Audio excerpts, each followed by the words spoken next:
The clinking of ice against glass and the low murmur of conversation filled the dimly lit restaurant. I fidgeted with the hem of my black dress, the nicest one I owned, purchased on clearance last season. The fabric had pilled slightly under the arms, but in this lighting, I hoped no one would notice. The hostess had led me to a secluded corner table with a small candle flickering between two place settings, casting dancing shadows across the crisp white tablecloth. "Your server will be with you shortly," she said with a practiced smile before disappearing into the sea of tables. I checked my watch again, 7:15 p.m. My blind date was 15 minutes late. Anxiety crawled up my spine as I wondered if I'd been stood up. My roommate Jen had insisted this guy, Tyler, her boyfriend's finance buddy, was totally reliable. I should have known better than to trust Jen's judgment. The restaurant, Costello, was far beyond my pay grade. The kind of place where the menu didn't list prices, and the waitstaff moved like silent ghosts between tables. I was a kindergarten teacher with student loans that seemed to multiply like rabbits. One glass of wine here would probably cost what I spent on groceries for a week. I sipped water to calm my nerves, the lemon slice bumping against my lips as I tilted the glass. The hostess led another couple to a nearby table. The woman wore a sleek red dress that probably cost more than my monthly rent, diamonds glittering at her throat and ears. I sank lower in my seat, suddenly aware of how out of place I felt. My phone buzzed. A text from Tyler. "Running late. Parking nightmare. Be there in 10. Relief washed over me. At least I hadn't been ghosted. I tucked my phone away and reached for my purse, intending to check my lipstick. As I bent down, the purse slipped from my lap, spilling its contents across the polished floor. "Perfect," I muttered, dropping to my knees to gather my scattered belongings. Mascara, wallet, keys, and an embarrassing collection of crumpled receipts spread like confetti beneath neighboring tables. When I finally emerged, red-faced and clutching my reassembled purse, I noticed a man seated at my table. He hadn't been there before. My first impression was of imposing stillness. In a room full of movement and noise, he seemed to exist in his own pocket of silence. His suit was charcoal gray and impeccably tailored, the fabric so fine it seemed to absorb the candlelight rather than reflect it. His dark hair was cut short at the sides but longer on top, styled back with precision. He wasn't conventionally handsome. His features were too sharp, his jaw too angular. But there was something magnetic about him that made it impossible to look away. Excuse me," I said, my voice smaller than I intended. "I think you're at my table."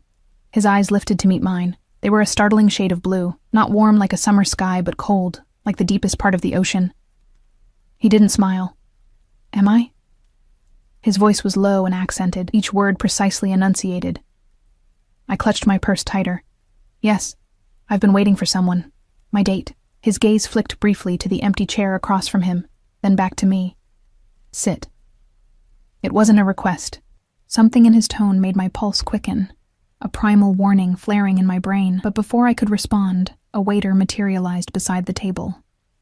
Unlike the other staff, who had politely ignored me during my 15-minute wait, this one practically bowed to the man. "Mr. Russo, your usual Macallan 25, sir," he said, placing a crystal tumbler of amber liquid on the table. The man, Mr. Russo, nodded almost imperceptibly. The waiter turned to me, expectation in his eyes. "I'm actually waiting for—" I began. "She'll have the Barolo," Mr. Russo interrupted, not looking at either of us. The waiter nodded and disappeared. I remained standing, uncertain. This wasn't Tyler. This wasn't my date. I should leave, find the hostess, explain the confusion. Yet something held me rooted to the spot. Curiosity, perhaps, or the commanding presence of the stranger who had claimed my table. "I don't drink Barolo," I said finally, finding a small spark of defiance. One corner of his mouth lifted slightly. Not quite a smile, but something adjacent to amusement. "You will tonight." I glanced around, suddenly aware of subtle changes in the restaurant's atmosphere. A broad-shouldered man in a dark suit stood near the entrance, his attention seemingly on his phone, but his posture too alert. Another by the bar, watching the room with practiced casualness. Both wore nearly identical suits. Both had the same vigilant stillness. When I looked back at Mr. Russo, He was studying me with unnerving intensity. "Your name?" he said. Again, not a question. "Emma," I replied, surprising myself with my honesty. "Emma Collins." "Sit, Emma Collins." This time I did. The chair scraped softly against the floor as I pulled it out. I sat perched on the edge, ready to flee at any moment. The waiter returned with a glass of deep red wine, placing it carefully before me. I didn't touch it. "You're waiting for someone, Mr. Russo observed, taking a sip of his whiskey. "A blind date," I admitted, wondering why I was sharing this with him, but I think there's been a mix-up with the tables. He made a sound that might have been a chuckle, though his expression remained impassive. "No mix-up. Fate, perhaps." The word hung between us, heavy with implication. I felt a shiver run down my spine despite the warmth of the restaurant. "I should go find my actual date," I said, making no move to stand. "Tyler Hoffman," he said, and my blood ran cold. 32, works at Goldman, lives in a high-rise on Riverside Drive, currently sitting at a table near the kitchen, looking increasingly agitated. I stared at him, shock rendering me momentarily speechless. "How?" "I make it my business to know who enters my establishment," he said simply. "Your establishment?" The pieces clicked together slowly. The deferential staff, the men in suits, the usual drink. "You own this place?"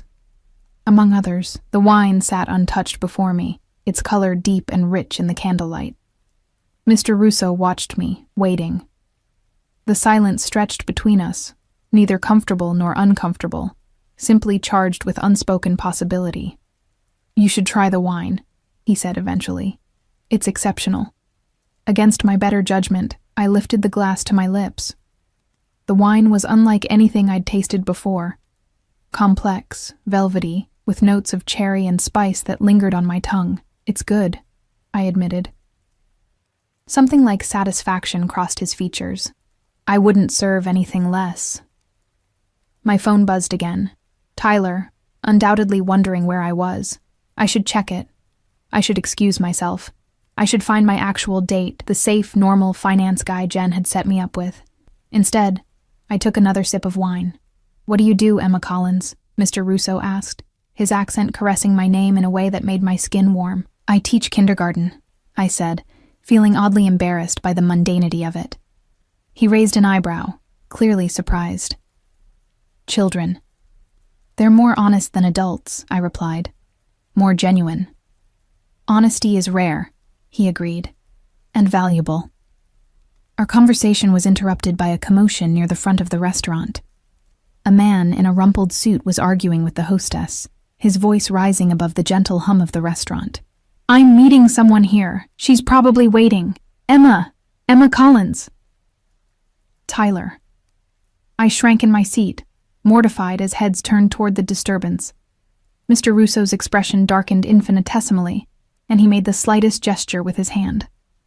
One of the suited men by the door moved immediately, approaching Tyler with quiet efficiency. "Mr. Hoffman," I heard him say. "Perhaps we could speak outside." Tyler's protests faded as he was escorted toward the exit. I sat frozen, equal parts horrified and relieved. "You didn't want to meet him anyway," Mr. Russo said, as if reading my thoughts. "You don't know that," I replied, though without conviction. "He trades on insider information and has a gambling problem. He's not worthy of your time." The casual way he dispensed this information, as if Tyler's secrets were common knowledge, sent another chill through me. Who was this man who could dismiss people from his restaurant with a flick of his wrist and knew the darkest corners of strangers' lives?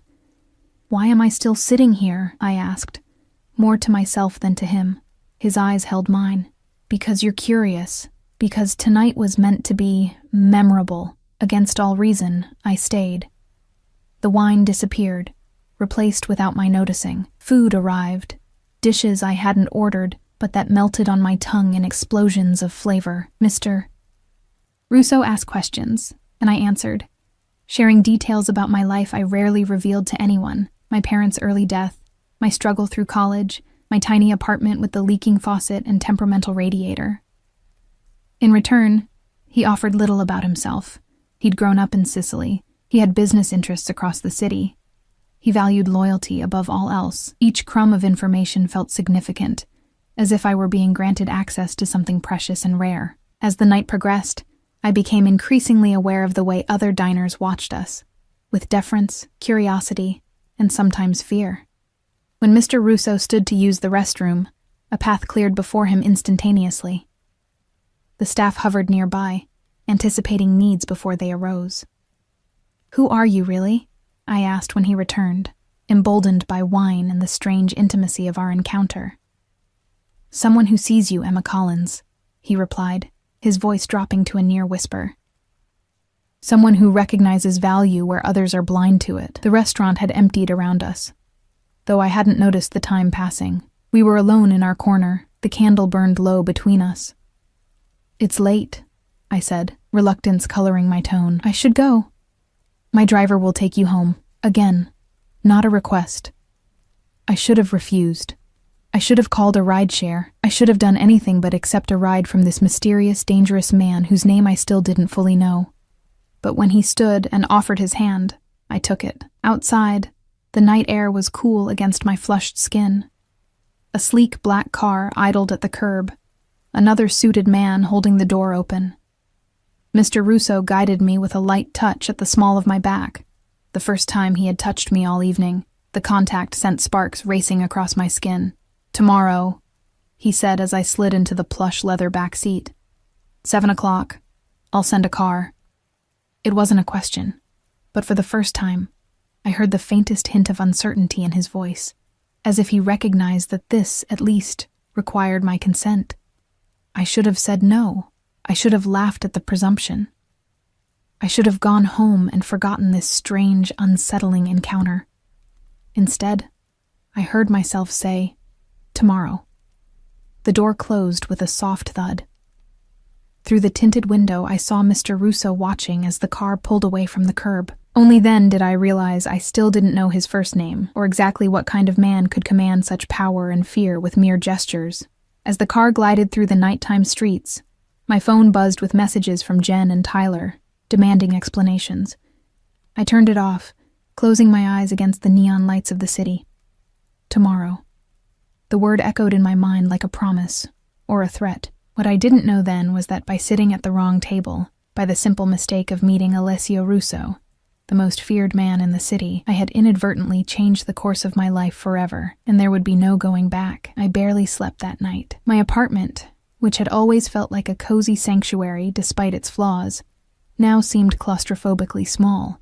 The dripping faucet I'd grown accustomed to sounded unnaturally loud in the darkness, each drop an accusation. What had I agreed to?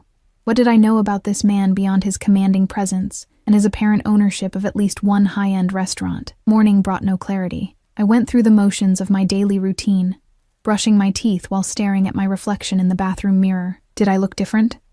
Could my kindergartners sense the strange electricity running through my veins? "Miss Collins, your face is all red," observed Lily during circle time, her small finger pointing at my cheeks. "Is it?" I touched my face self-consciously. I must be coming down with something. The lie came easily, but it didn't convince Lily, who continued to study me with the unfiltered curiosity only 5-year-olds possess. "My mommy looks like that when she talks to her boyfriend on the phone." The other children giggled, and I quickly redirected them to the day's alphabet lesson, but Lily's innocent observation lingered. Was I blushing at the mere thought of Mr. Russo? The realization was both mortifying and thrilling. By the time the final bell rang and the last child had been collected, my anxiety had reached a fever pitch. I rushed home, suddenly conscious of the gap between the life I lived and the one I had glimpsed last night. My closet seemed pathetically inadequate, full of sensible, teacher-appropriate clothing and nothing suitable for whatever tonight would bring. I called Jen in desperation. "So, now you want to talk?" Her voice was clipped with annoyance. "After ghosting your date and ignoring my texts all night?" "I'm sorry," I said, genuinely contrite. "It's complicated. I need your help." Tyler is furious, by the way. Says some goon escorted him out of the restaurant. What the hell happened, Emma? I hesitated, unsure how much to reveal. I met someone else. You what? Her anger instantly transformed into excited curiosity. Spill. Every detail. Now. I don't have time. I glanced at the clock. 5:30 already. I need to borrow a dress. Something nicer than what I have. Oh my God. I could practically hear her mind racing through the phone. You're seeing him again tonight? Maybe. I hedged. Please, Jen. Can I come over? 20 minutes later, I was standing in Jen's bedroom, surrounded by discarded dresses. Her curiosity had morphed into a relentless interrogation. Name? Alessio Russo. The name felt foreign on my tongue. I'd learned it only when the driver had asked where Mr. Alessio wanted me taken. What does he do? He owns restaurants and other businesses. I kept my voice deliberately vague, remembering the fear in the eyes of the restaurant staff. Is he hot? I paused, considering. Not exactly. He's powerful.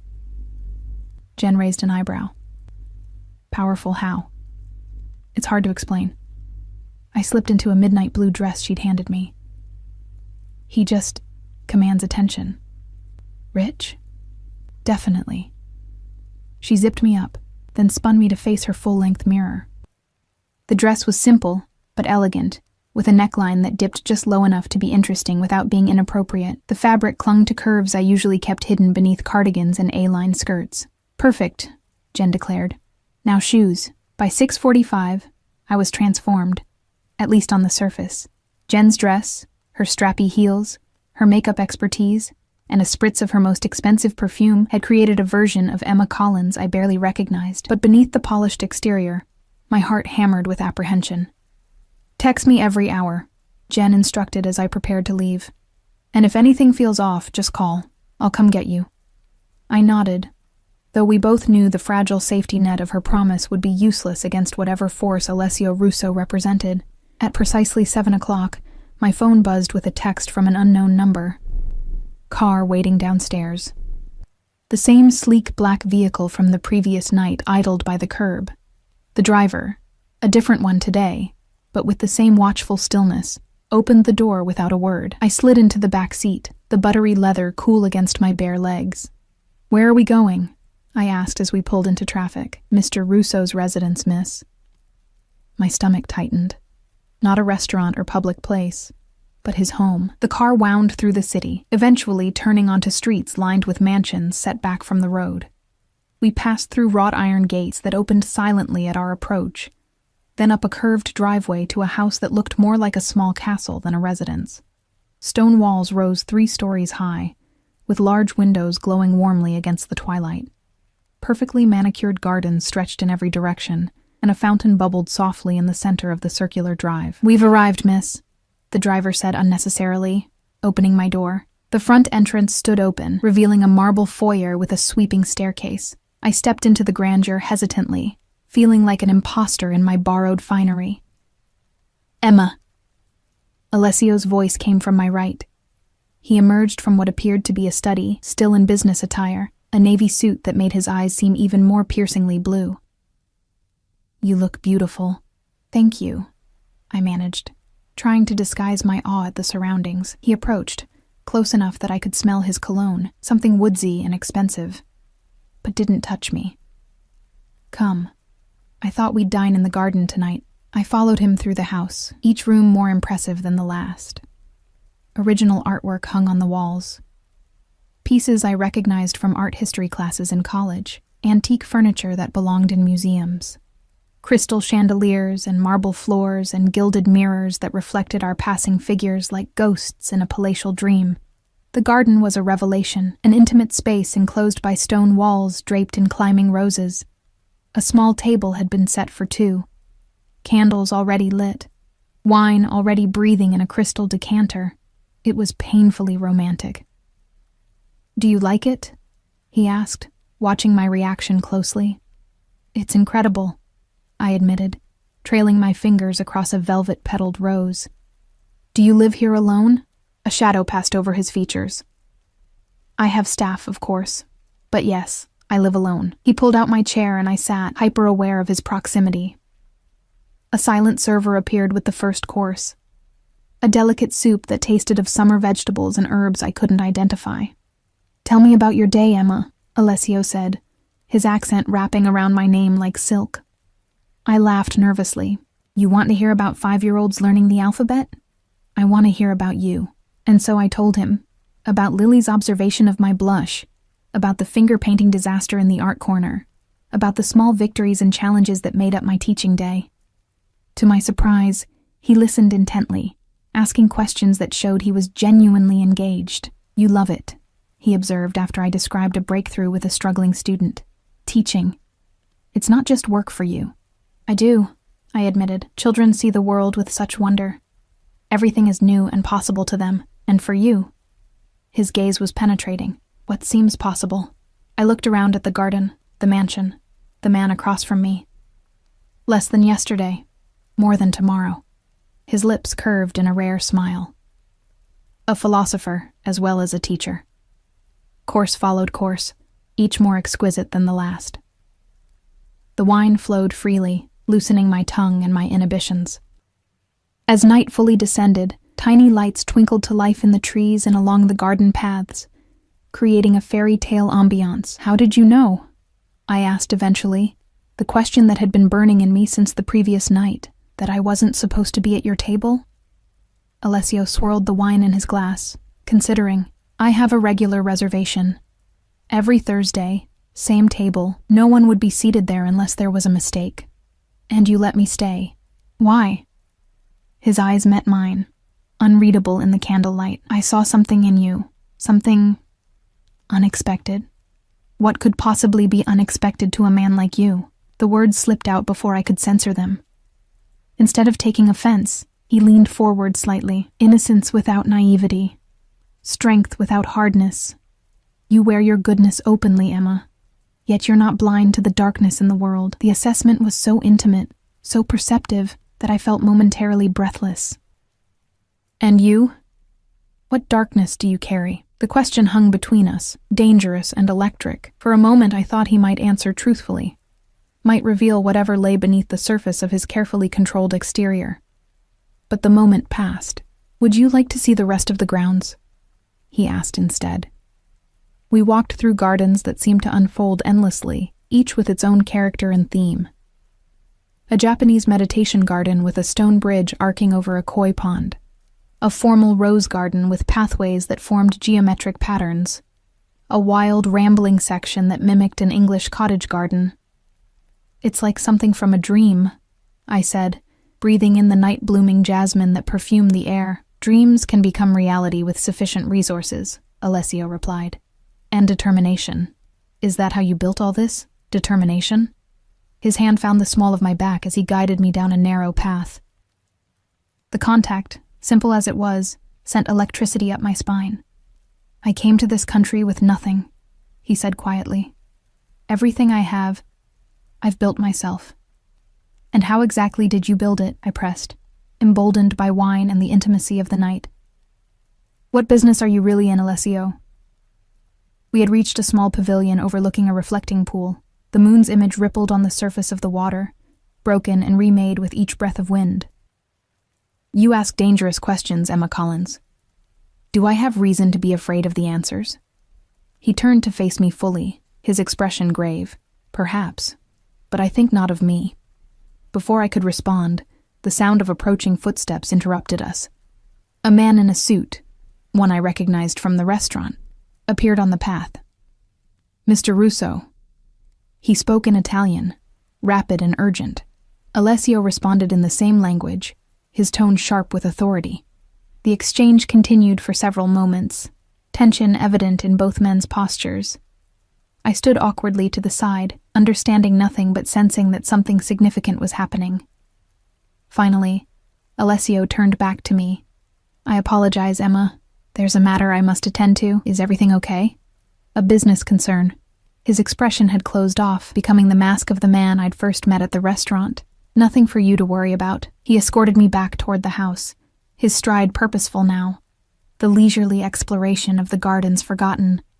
In the foyer, he stopped. My driver will take you home, he said, his tone professional, distant. I've enjoyed our evening. The abrupt dismissal stung more than it should have. That's it?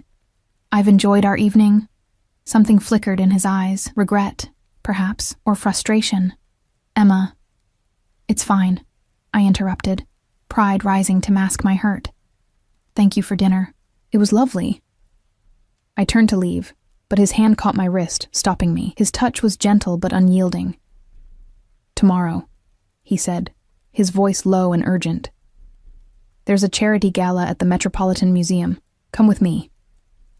I stared at him, confused by the sudden shift. "A charity gala? With you?" "As my guest." His thumb traced small circles on the inside of my wrist, sending shivers up my arm. "Say yes." I should have said no. I should have extracted myself from whatever dangerous web I was being drawn into. I should have gone home to my normal life with its normal problems and normal joys. "What should I wear?" I asked instead. Relief softened his features. "I'll take care of it. Be ready at 7. He released my wrist and stepped back, control reasserted. But as the driver escorted me to the waiting car, I glanced back to see Alessio watching from the doorway, his expression unguarded for once. Hungry, possessive, and something else I couldn't name. The drive back to my apartment passed in a blur of confusion and conflicting emotions. Who was this man who lived in a palace, who commanded such deference, whose business concerns interrupted romantic evenings? And why had he chosen me? As the car pulled up to my building, the driver handed me a small velvet box. "From Mr. Russo," he said. Inside was a delicate gold bracelet with a single charm, a tiny key fashioned from what appeared to be actual gold. There was no note, no explanation. Just the key, gleaming in the streetlight that filtered through the car window. "What does it open?" I asked the driver. He regarded me with something like pity in his eyes. "That's for Mr. Russo to tell you." I climbed the stairs to my apartment in a daze, the bracelet clutched in my hand. Only when I was inside, door locked and chain in place, did I notice the changes. The dripping faucet no longer dripped. The temperamental radiator hummed with steady heat. The cracked window in the living room had been replaced with new glass. Even the ancient refrigerator had been swapped for a sleek, modern model.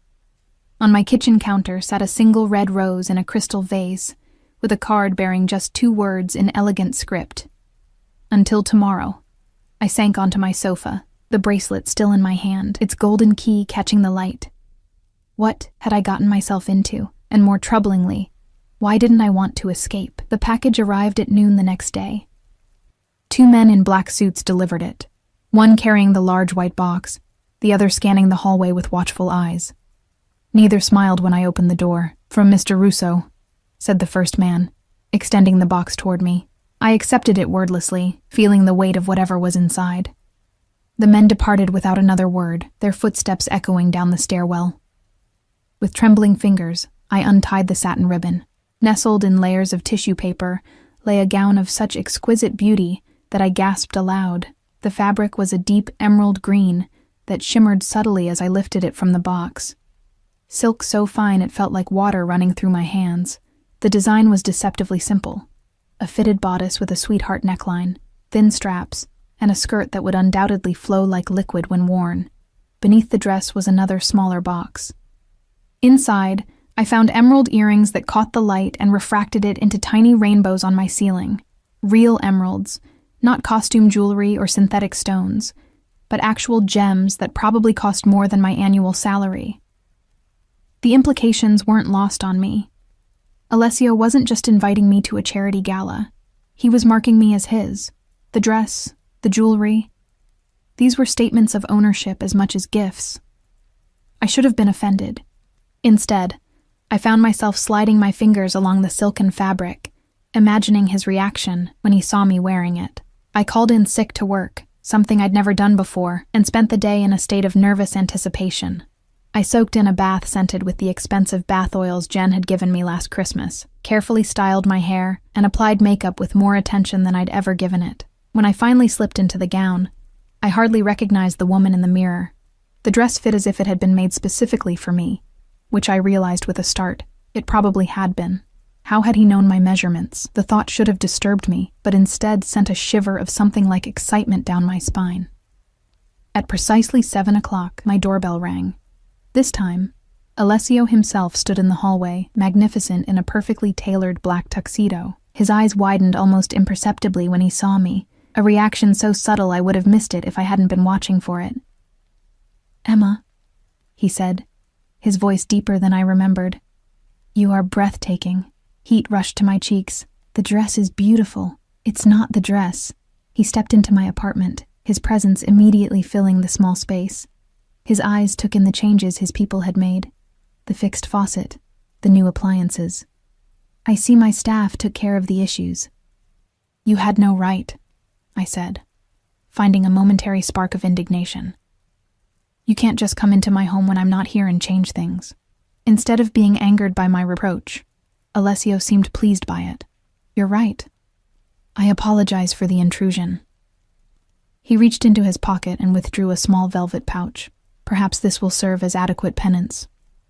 Inside was a matching necklace to complement the earrings, a teardrop emerald suspended from a delicate gold chain. "I can't accept this," I protested weakly. "You can." He took the necklace and moved behind me. "You will." His fingers brushed against my neck as he fastened the clasp, leaving goosebumps in their wake. The stone settled cold against my skin, warming quickly to my body temperature. "There," he said softly, his breath stirring the hair near my ear. "Now you're ready." The car waiting downstairs was different from the previous nights. A Rolls-Royce with butter-soft leather seats and a privacy screen separating us from the driver. As we pulled away from my modest apartment building, I felt as though I were leaving more than just my neighborhood behind. "You seem nervous," Alessio observed, watching me fidget with the emerald pendant. "I've never been to anything like this before," I admitted. "I teach kindergarten. Charity galas at the Met aren't exactly in my social calendar." His hand covered mine, stilling my nervous movements. "You belong anywhere I take you, Emma. Remember that." The possessiveness in his tone should have alarmed me. Instead, I found myself leaning into it, craving the certainty he offered in a world that had always felt unstable. The museum steps were crowded with New York's elite, women in designer gowns and men in tuxedos milling about under the watchful eyes of security and the flashing cameras of paparazzi. As our car pulled up to the entrance, I felt panic rising in my chest. "I can't do this," I whispered. Alessio's eyes met mine. "Do you trust me?" The question hung between us, weighted with meaning beyond this moment. Did I trust him? This man I barely knew, whose power I could feel but not understand, whose interest in me remained a mystery? "I'm trying to," I answered honestly. He nodded once, accepting this. "That's enough for now." When the car door opened, Alessio emerged first, then extended his hand to help me out. The moment we appeared, a hush fell over the nearest group of attendees. I felt their stares like physical touch. Curious, assessing, some hostile. Alessio's hand pressed against the small of my back, guiding me up the steps with confident ease. "Russo," I heard someone murmur. "With a woman. That's new." "Who is she?" another voice whispered. Not his usual type. I kept my eyes forward, chin lifted, drawing strength from Alessio's unwavering presence beside me. Inside, the great hall had been transformed into a glittering wonderland. Crystal chandeliers cast prismatic light over the gathering of beautiful people. A string quartet played softly in one corner, nearly drowned out by the buzz of conversation. "Mr. Russo."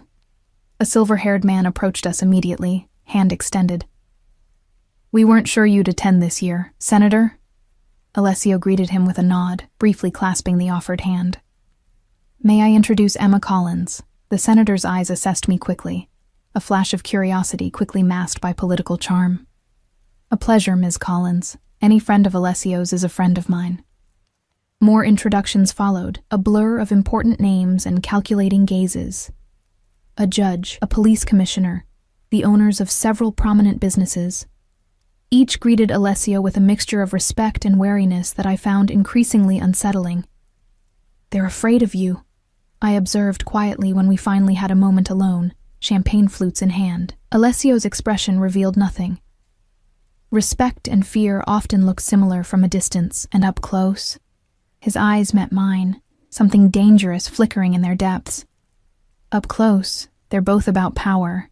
Who has it? Who wants it? Who's willing to do what to keep it?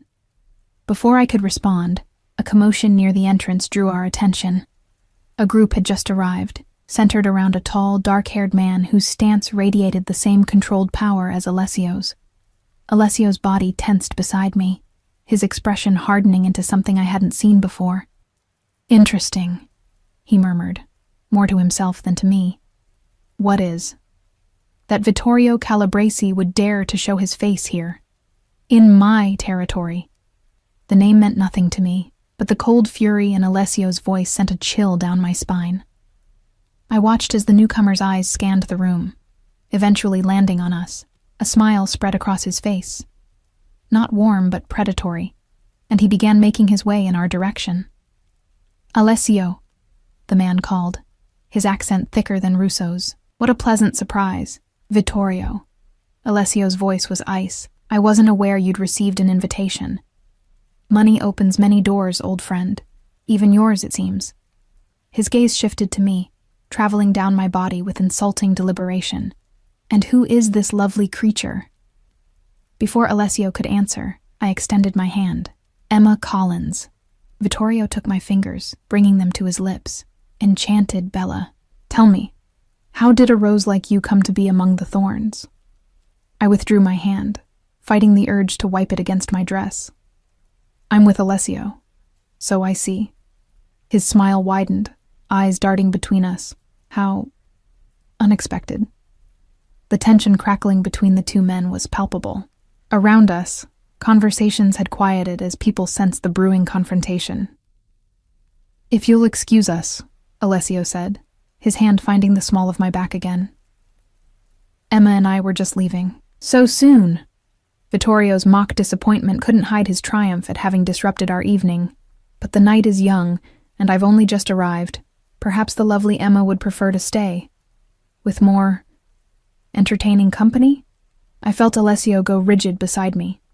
When he spoke, his voice was so low only I and Vittorio could hear it. "Speak to her again. Look at her again, and it will be the last mistake you ever make." The threat hung in the air between them, deadly serious. For a moment, I glimpsed something beneath Alessio's controlled exterior, something violent and ruthless that confirmed every suspicion I'd had about what kind of man he truly was. Vittorio merely laughed, though the sound didn't reach his eyes. "Always so dramatic, Russo. Some things never change." He inclined his head toward me. "Until we meet again, Bella Emma." As he sauntered away, I turned to Alessio, questions burning on my tongue, but the expression on his face stopped me cold. "We're leaving," he said, already guiding me toward the exit with gentle but insistent pressure. "Now." In the car, the silence stretched between us, taut as a wire. Alessio stared out the window, his profile harsh in the passing streetlights. His hand rested on the seat between us, fingers curled into a fist so tight his knuckles showed white. "Are you going to tell me what that was about?" I finally asked. "No." The bluntness of his answer stung. "I think I deserve to know why I was just used as a pawn in whatever game you and that man are playing." Alessio's head turned sharply. "Is that what you think? That you're a pawn? What else would I be? I don't even know who you really are." My voice rose with frustration and fear. Everyone there knew. I could see it in their eyes. The senator, the judge. They know exactly what kind of man Alessio Russo is. But I'm the only one in the dark. His expression softened marginally. "Perhaps it's better that way. Better for whom? Not for me." I clutched the emerald pendant at my throat. "You dress me up like a doll, parade me around your world, but you don't think I deserve the truth?" The car had stopped moving, but I was too focused on Alessio to notice where we were. His eyes searched my face, looking for something I couldn't name. "The truth," he repeated, the words heavy with meaning. "Are you certain that's what you want, Emma?" "Yes." He was silent for a long moment, weighing something in his mind. Then he reached forward and lowered the privacy screen. "Take us to Pier 86, he instructed the driver. The car pulled back into traffic. I stared at Alessio, confusion replacing some of my anger. "Where are we going?" "Somewhere we can talk privately." 20 minutes later, we stood at the end of an abandoned pier. The water of the Hudson lapped against the pilings below us, black and glittering with reflected city lights. The night air was cool against my bare shoulders, but I barely noticed the chill. Alessio had removed his jacket and draped it over me without asking. Another small act of possession that I didn't have the will to resist. Vittorio Calabresi and I grew up together in Sicily, Alessio began, his gaze fixed on the distant lights of New Jersey. Our families were connected.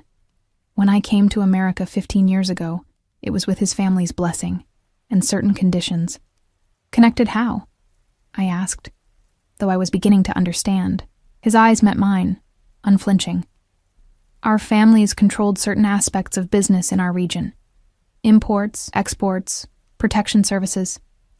You're talking about the mafia. The words fell from my lips like stones. That's an oversimplified term, but yes, the Cosa Nostra.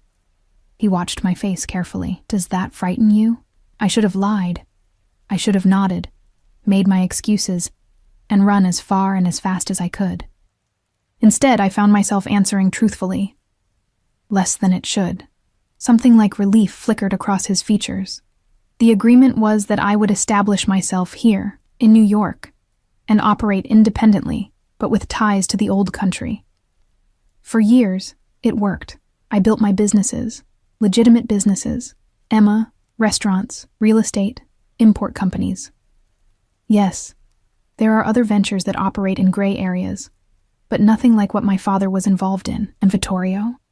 Alessio's jaw tightened. 6 months ago, he arrived in New York, uninvited, unwelcome. He's been attempting to undermine certain aspects of my business. Tonight was a power play, showing himself in public at an event he knows I always attend. Using me to get to you, I surmised. Yes. The honesty was refreshing, even as the implications terrified me. Why me, Alessio? Why did you let me stay at your table that night? Why all of this? I gestured to the dress, the jewelry, the night. He turned to face me fully, his expression more open than I'd ever seen it. Because from the moment I saw you, I knew you were different, pure in a way I've never known, untouched by the darkness I've lived in. I'm not some innocent child, I protested. No, you're a woman. Strong, intelligent, compassionate. His hand came up to cup my cheek, his touch surprisingly gentle for a man with so much violence in his past. Do you have any idea how rare that is in my world? How precious? The raw emotion in his voice made my heart stutter. I'm a kindergarten teacher from Queens. There's nothing special about me. Everything about you is special, Emma Collins. His thumb traced my lower lip, sending sparks of electricity down my spine. And now that I've found you, I don't intend to let you go. The possessiveness in his declaration should have repelled me. Instead, I found myself leaning into his touch, craving the certainty he offered in a world that had always felt unstable. I can't be part of your world, I whispered. The violence, the danger. You won't be. His voice was firm, resolute. I'll keep that separate. Always. You'll never see that side of me, never be touched by it. You can't promise that. Not after tonight. His expression darkened. Vittorio was a mistake. One that will be corrected. The calm way he said it sent a chill through me. What does that mean? It means you don't need to worry about him anymore. I stepped back, breaking contact with his hand. Are you going to kill him? Alessio's silence was answer enough.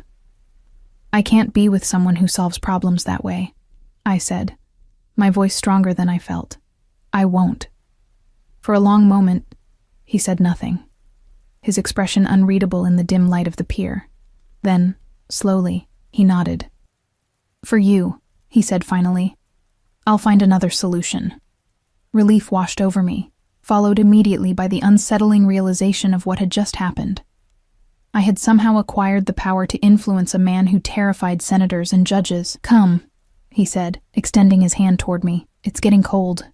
Let me take you home. I hesitated, standing at the precipice of a decision that would change my life irrevocably. If I took his hand now, knowing what I knew, there would be no going back. I would be choosing this man, this dangerous, complicated, possessive man, and all that came with him. Emma, he said softly, trust me. As I placed my hand in his, I felt the weight of the golden key charm against my wrist, the key he had given me after our second night together. I still didn't know what it opened. Perhaps it was symbolic, access to his world, his heart, his truth. Or perhaps it was literal, a key to a gilded cage he was building around me. Either way, as his fingers closed around mine, I knew I had just turned that key in its lock. For better or worse, I had chosen Alessio Russo. And there would be consequences neither of us could foresee. The next few weeks passed in a whirlwind of contradictions. By day, I was still Miss Collins, guiding tiny hands through finger painting and phonics. By night, I entered Alessio's world of luxury and unspoken power. He never took me to another public event after the disastrous charity gala. Instead, our evenings were spent in the privacy of his mansion or at his restaurants after closing hours. I kept waiting for regret to settle in, for the rational part of my brain to finally overcome whatever spell Alessio had cast over me. Instead, I found myself falling deeper under his influence, craving his presence when we were apart.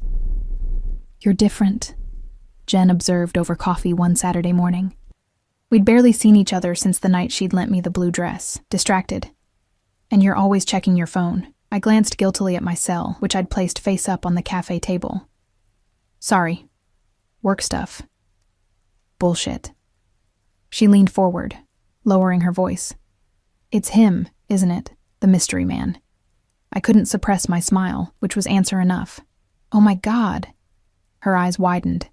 "You're in love with him." Was I? The thought had been circling my mind for days, but I hadn't allowed myself to examine it too closely.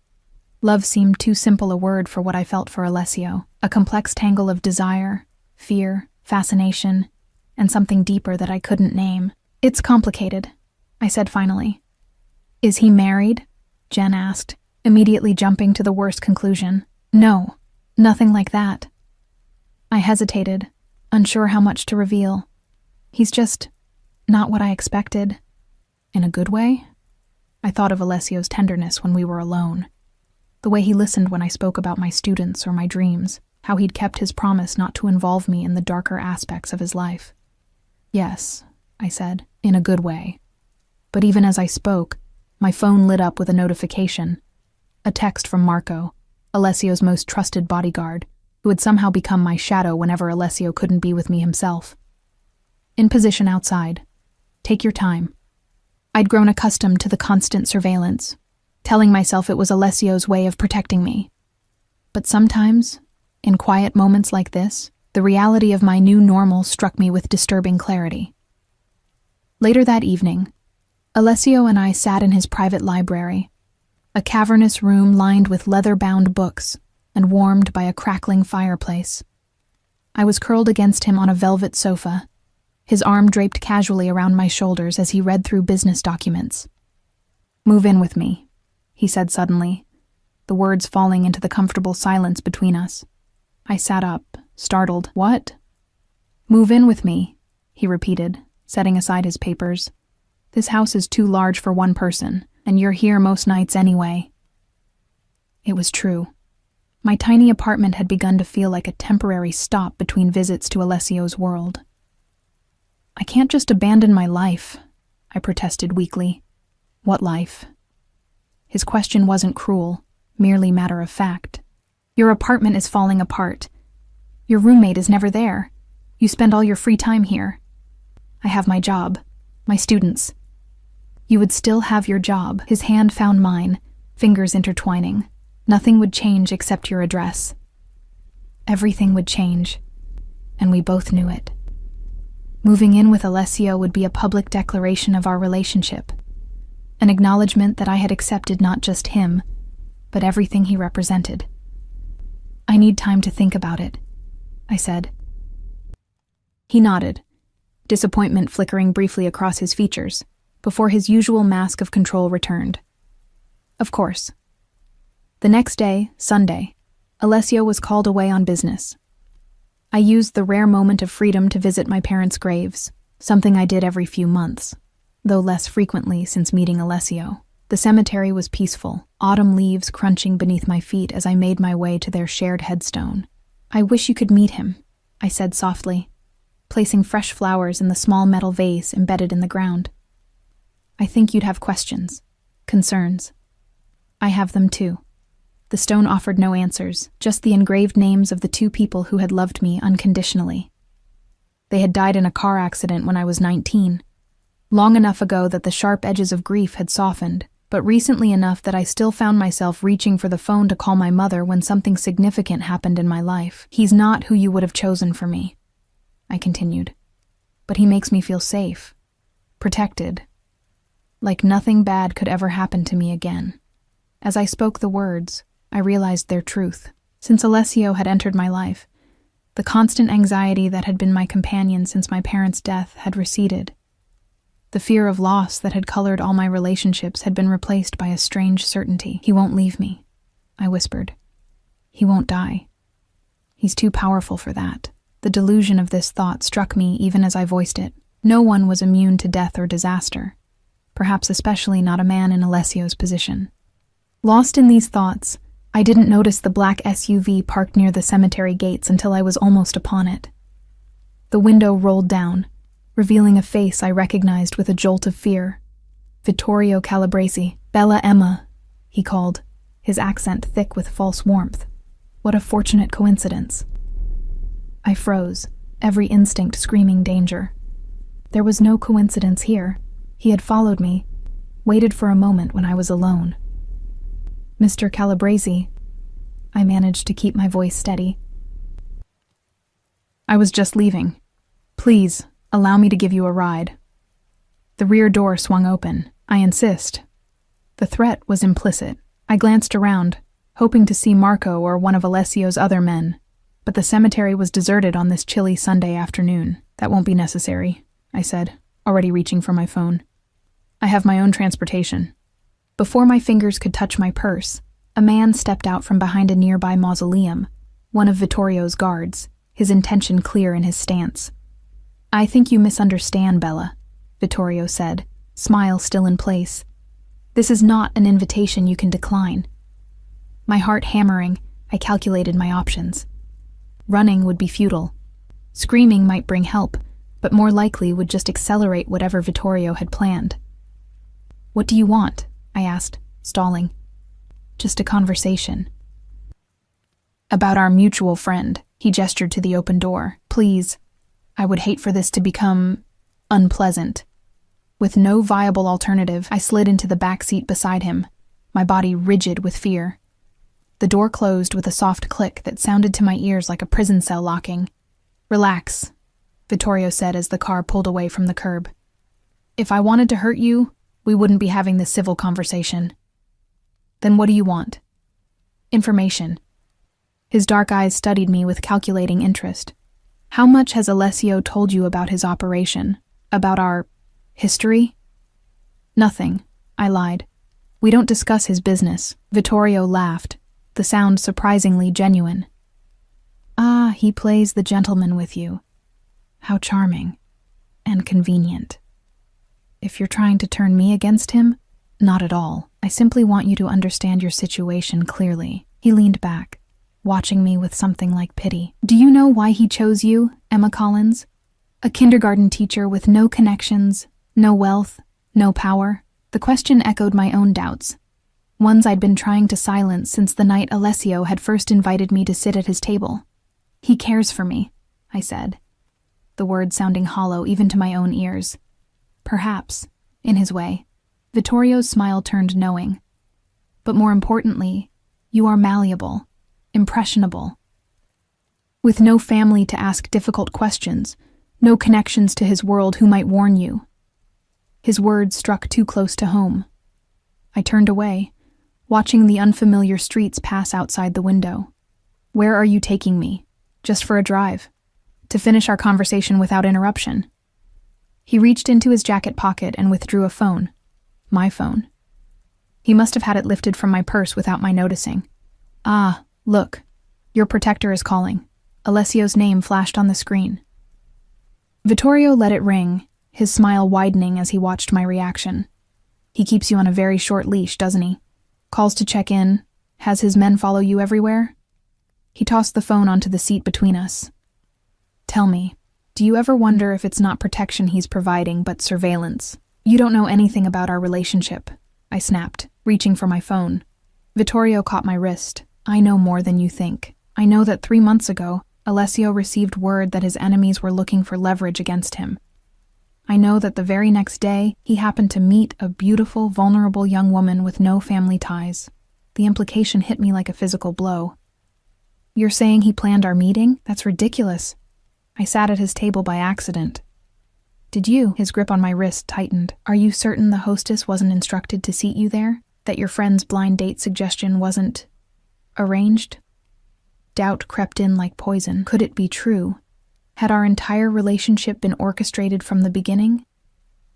He would do whatever necessary to protect his interests, Vittorio interrupted, including creating the perfect girlfriend, one who appears to have no connection to his business, who could be used as a shield against his enemies or as bait for a trap. My phone rang again. Alessio's persistence suggested he already knew something was wrong. What do you want from me? I asked again, my voice barely above a whisper. Currently, nothing. Vittorio released my wrist. Consider this a courtesy call. A warning from someone who knows Alessio Russo better than anyone. He is not who he pretends to be with you. The car had circled back, returning to the cemetery where my parents lay. As it rolled to a stop, Vittorio leaned close, his breath hot against my ear. Ask him about Sofia, he whispered. Watch his face when you say her name. Before I could respond, the door opened. I scrambled out, clutching my phone like a lifeline. The SUV pulled away immediately, leaving me alone with Vittorio's poisonous words echoing in my mind. By the time I reached my apartment, missed calls and messages had filled my phone.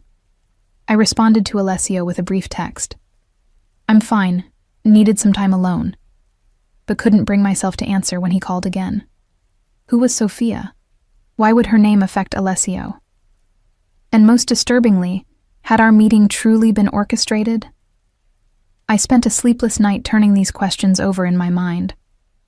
By morning, I had reached a decision. I would confront Alessio directly, ask about Sofia, watch his reaction just as Vittorio had suggested. His response would tell me everything I needed to know. When I arrived at school the next day, the principal called me into her office immediately. Emma, she said, her expression grave. There's been an incident. I'm afraid I need to place you on administrative leave. What? I stared at her in confusion. What incident? She slid a folder across her desk. Inside were printouts of emails from my school account to a parent, containing inappropriate comments about their child. These aren't mine, I protested, scanning the messages with growing horror. I never wrote these. The technology department confirmed they came from your account, she said, sympathy mixing with professional distance.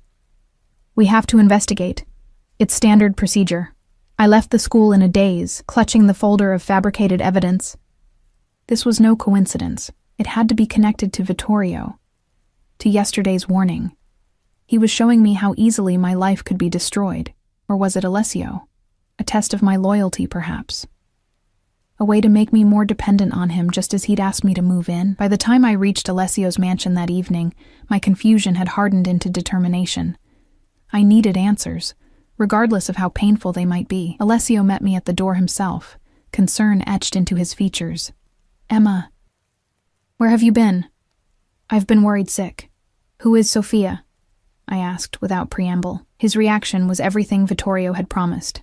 The color drained from his face, his body going completely still as if I'd struck him physically. Where did you hear that name? He asked, his voice barely audible. And in that moment I knew, whatever lay at the heart of Alessio Russo, whatever darkness, whatever secret, it was bound up in that name, Sofia. Alessio's hands trembled slightly as he poured himself a whiskey, the amber liquid sloshing against the crystal tumbler. We stood in his study, the heavy oak door closed behind us. I'd never seen him this unsettled, this vulnerable. Tell me who Sofia is, I repeated, standing my ground despite the fear coiling in my stomach. He took a long swallow of whiskey before meeting my gaze. Where did you hear that name? Does it matter? Yes. His voice hardened. It matters very much, I hesitated, weighing the risks of honesty against deception. Vittorio Calabresi, the crystal tumbler shattered in Alessio's grip. glass and whiskey spraying across the expensive carpet. Blood welled from his palm, but he seemed not to notice. "When?" he demanded. "When did you speak to him?" "Yesterday. At the cemetery." I lifted my chin. "He found me visiting my parents' graves." Alessio moved suddenly, reaching for his phone on the desk. "Marco!" he barked when the call connected. "Find Vittorio, now." "Alessio," I stepped forward, grabbing his wrist. "Stop. Just tell me who she is." He stared at me, conflict raging behind his eyes. For the first time, I saw the full extent of his struggle, the man who wanted to shield me from his world battling with the man who lived in darkness. "Was she your wife?" I asked quietly. "A lover?" Alessio sank into his leather chair, the fight suddenly draining from him. "My daughter." Of all the possibilities I had imagined, this one had never occurred to me. I stood frozen, watching as he removed a handkerchief from his pocket and wrapped it around his bleeding hand with mechanical precision. "You have a child," I finally managed. "Had." The word fell like a stone between us. "She died. 5 years ago." I moved to the chair opposite his desk, my legs suddenly unsteady. "I'm sorry. I didn't know." "No one knows." His eyes lifted to mine, raw with an old grief. That was the point. What happened to her? Alessio was silent for a long moment, his gaze fixed on some middle distance. When he spoke, his voice was flat, as if reciting facts about someone else's life. Sophia was 3 when she was taken. A retaliation kidnapping. My enemies using her to control me. His hand clenched around the bloodied handkerchief.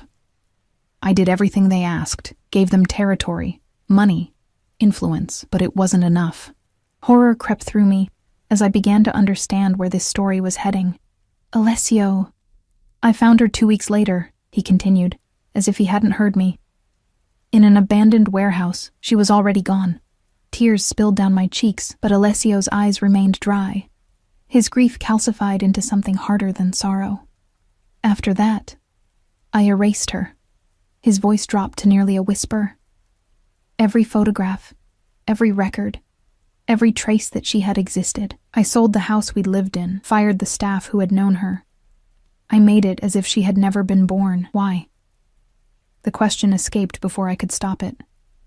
"Because the men who took her are still out there."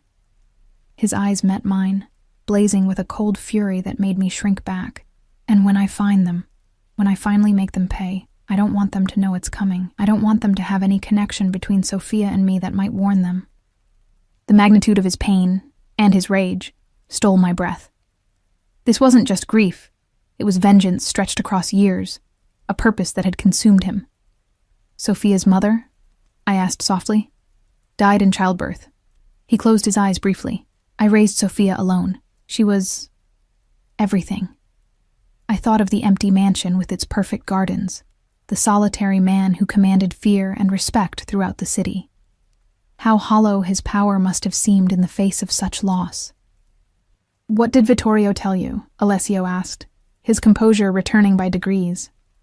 I hesitated, then decided on complete honesty. "He implied that our meeting wasn't an accident, that you arranged it because you needed someone with no family connections, someone who could be leverage or a shield." A bitter laugh escaped him, and you believed him. It wasn't a question, and I couldn't deny the doubt that had taken root. I don't know what to believe anymore. "Did you arrange for me to sit at your table that night?" "No." His answer was immediate and firm. "That was chance, Emma. Nothing more." "Then why me? Why did you let me stay?" Alessio rose from his chair and moved to the window, staring out at the darkness beyond. "Because when you smiled at the waiter, a genuine smile, not the practiced ones I see every day, something inside me recognized you." He turned to face me. "You reminded me that goodness still exists in the world, that not everything beautiful gets destroyed." The raw honesty in his voice made my chest ache. I wanted to believe him, needed to believe him, but Vittorio's words still echoed in my mind. "There's more," I said, forcing myself to continue. "I was placed on administrative leave today. Someone sent inappropriate emails from my school account, emails I never wrote." Alessio's expression darkened. "Vittorio, Or you, I challenged. To make me more dependent on you, just as you asked me to move in. He crossed the room in 2 strides, kneeling before my chair and taking my hands in his. Emma, look at me. His eyes locked with mine, intense and unwavering. I would never hurt you. Not your career, not your reputation, not your freedom. Never. I searched his face for any hint of deception and found none. Then why is this happening? Because Vittorio knows I care for you. His grip tightened on my hands. He's using you to get to me, just as my enemies use Sophia. Fear clutched at my heart. Am I in danger? Not while I'm alive. The certainty in his voice was absolute. But this is why I wanted you to move in. Not to control you. To protect you. The pieces were falling into place. His possessiveness, the constant security, his reluctance to let me out of his sight. It wasn't obsession driving him, but terror. The fear of losing someone else he cared for. What happens now? I asked. Now I end this, once and for all.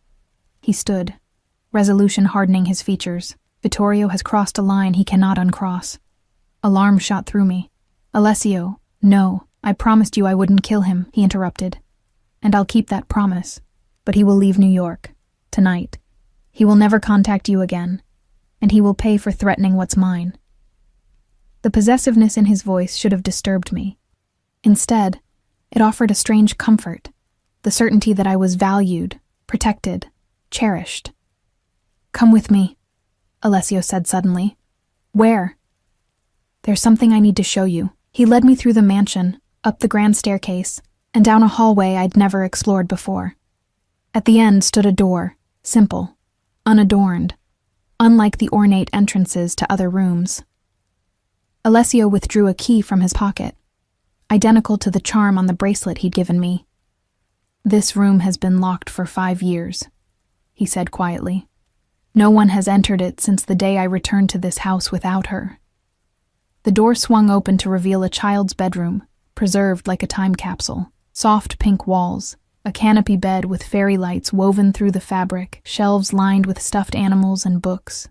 In the corner stood an easel with a half-finished painting, bright colors splashed across the paper in the unmistakable style of a toddler. Sophia, I whispered, tears filling my eyes again. Alessio remained in the doorway, unable or unwilling to step inside. The key I gave you. It opens this room. I wanted you to know, to understand, why you are the way you are, I finished for him. He nodded, his expression more vulnerable than I had ever seen it. I couldn't save her, but I can save you. In that moment, I understood the true nature of Alessio's feelings for me. Not possession, not control, but protection. The desperate need to prevent history from repeating itself. His love was damaged, twisted by trauma and loss, but it was real. I'm sorry about your school, he said after a long silence. I'll fix it. The emails will be traced to Vittorio's people. Your reputation will be restored, and Vittorio will never bother you again. His tone made it clear the matter was settled. I should have pressed further, demanded details, set boundaries. Instead, I found myself stepping into his embrace, my head resting against his chest, where I could hear the steady beat of his heart. Stay here tonight, Alessio murmured into my hair. Please. I nodded against his chest. I'll stay. That night, as Alessio held me in his bed, I made a decision that would irrevocably alter the course of my life. I couldn't undo his past, or heal his wounds completely. I couldn't bring back Sophia, or erase the violence in his world. But I could offer him something he hadn't had in 5 years. Hope. A future. A reason to build rather than destroy. I'll move in, I whispered into the darkness, but on my terms. I felt him go still beside me. What terms?